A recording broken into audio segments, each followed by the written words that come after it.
Electoral bond വിഷയത്തിൽ ഇന്ന് supreme കോടതി സുപ്രധാനമായ ഒരു വിധിയാണ് പറഞ്ഞിരിക്കുന്നത്. ഈ ഇലക്ട്രൽ ബോണ്ടിലേക്ക് പണം സംഭാവന ചെയ്തവർക്ക് അത് നൽകിയ രാഷ്ട്രീയ പാർട്ടിയെ സംബന്ധിച്ചുമുള്ള വിവരങ്ങൾ പുറത്തുവിടണമെന്ന് സുപ്രീം കോടതി SBIയോട്, സ്റ്റേറ്റ് ബാങ്ക് ഓഫ് ഇന്ത്യയോട് ആവശ്യപ്പെട്ടിരുന്നു.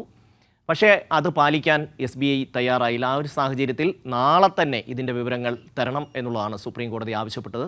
ഈ വിഷയത്തെക്കുറിച്ച് കൈരളി ന്യൂസ് എഡിറ്റർ സിജു സുഗതൻ തയ്യാറാക്കിയ റിപ്പോർട്ട്.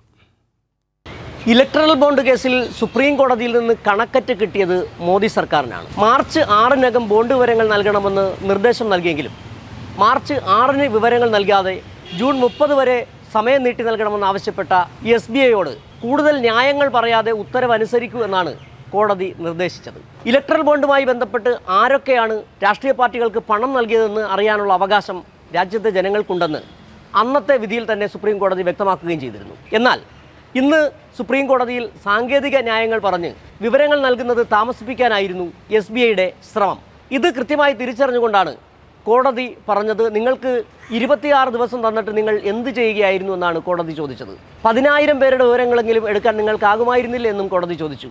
ഒടുവിലാണ് സാങ്കേതികത പറഞ്ഞു നിൽക്കാതെ ഉത്തരവനുസരിക്കുമെന്ന് കടുത്ത ഭാഷയിൽ സുപ്രീം കോടതിക്ക് പറയേണ്ടി വന്നത്. ഒടുവിൽ നാളേക്കകം തന്നെ വിവരങ്ങൾ നൽകണമെന്നും സുപ്രീം കോടതി നിർദ്ദേശിക്കുകയും ചെയ്തു. കോടതിയിൽ മുതിർന്ന അഭിഭാഷകൻ ഹരീഷ് സാൽവെയ്ക്ക് SBIക്ക് വേണ്ടി കൂടുതലൊന്നും വാദിക്കാനുണ്ടായിരുന്നില്ല. തികച്ചും സാങ്കേതികമായ ചില കാര്യങ്ങൾ പറഞ്ഞ് കോടതിയെ കബളിപ്പിക്കാൻ ശ്രമം നടത്തുന്നുവെന്ന് കോടതിക്ക് ബോധ്യപ്പെടുകയും ചെയ്തു.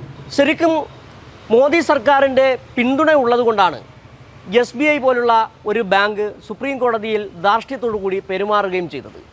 ഇനിയും ദിവസങ്ങൾ നീട്ടിക്കിട്ടുക എന്നതിനർത്ഥം വിവരങ്ങൾ വൈകി ജനങ്ങൾ അറിഞ്ഞാൽ മതി എന്നുള്ളതാണ്. ഏത് സാഹചര്യത്തിലാണ് കോടതി വിധി എന്നതുകൂടി പരിശോധിക്കുമ്പോഴാണ് അതിൻ്റെ രാഷ്ട്രീയ പ്രാധാന്യവും രാജ്യ ചരിത്രത്തിൽ തന്നെ പ്രാധാന്യവും മനസ്സിലാകുന്നത്.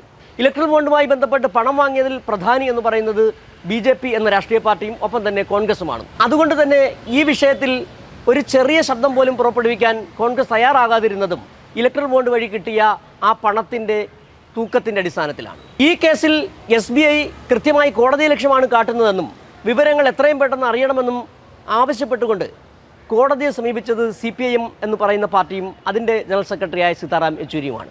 ഈ കേസിൽ നിങ്ങൾ കക്ഷിയല്ലല്ലോ എന്ന് സുപ്രീം കോടതി ചോദിച്ചപ്പോൾ ഈ കേസിൽ സ്വാഭാവികമായും CPMന് കക്ഷിയാകാം. കാരണം CPM എന്ന് പറയുന്ന പാർട്ടി 1 രൂപ പോലും കോർപ്പറേറ്റുകളിൽ നിന്ന് ഇലക്ട്രൽ ബോണ്ട് എന്ന രീതിയിൽ പണം വാങ്ങിയിട്ടില്ല.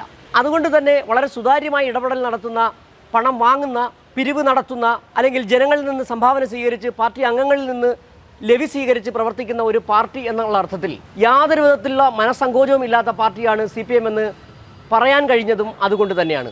ഒരർത്ഥത്തിൽ ഇന്ന് ഈ തിരിച്ചടി കിട്ടുമ്പോൾ ജനാധിപത്യത്തിന് കിട്ടുന്ന ഒരു വിജയമായും ഒപ്പം തന്നെ നീതിന്യായ പീഠത്തിൻ്റെ ഇടപെടലിൻ്റെ അതിൻ്റെ പ്രാധാന്യത്തെ വിളിച്ചറിയിക്കുന്നതും ഒപ്പം തന്നെ രാഷ്ട്രീയ പാർട്ടികൾ എങ്ങനെയാണ് പെരുമാറേണ്ടത്, എങ്ങനെയാണ് ജനങ്ങളോട് പ്രതിബദ്ധതയുള്ള രാഷ്ട്രീയ പ്രസ്ഥാനം പെരുമാറേണ്ടത് എന്നുള്ള ഒരു സൂചന കൂടിയാണ് ഇന്നത്തെ ഇലക്ട്രൽ ബോണ്ട് കേസുമായി ബന്ധപ്പെട്ട് സുപ്രീം കോടതിയിൽ നിന്നുണ്ടായ ഉത്തരവ്.